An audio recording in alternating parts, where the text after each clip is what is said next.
हमारे यहाँ जो कॉन्सेप्ट है कि रोज़ा रखने से तबीयत ख़राब होती है, उसकी वजह क्या है?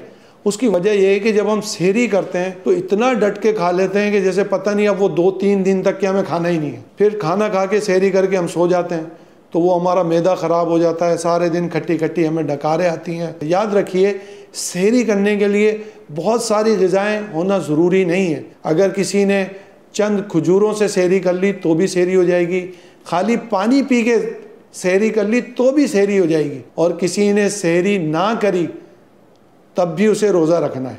बहरहाल जब बंदा अफ्तार करता है तो खाली पेट होता है, और खाली पेट के अंदर गरम गरम पकोड़े और गरम गरम समोसे होते हैं, फिर उसके ऊपर ठंडे ठंडे मशरूबात होते हैं। दिन भर की भूख होती है, वो सारी चीज़ें हम मैदे में जाके जमा कर लेते हैं, जिससे हमारी मज़ीद जो है तबीयत ख़राब होती है। तो ये रमज़ानुल मुबारक में इन चीज़ों का आपने एहतियात करना है। सेहरी इस तरह करें कि ये जितना भी मैं खा रहा हूँ इस पर मैं इबादत करने के लिए, कुव्वत हासिल करने के लिए खा रहा हूँ कि अल्लाह ताला मुझे इससे कुव्वत देगा।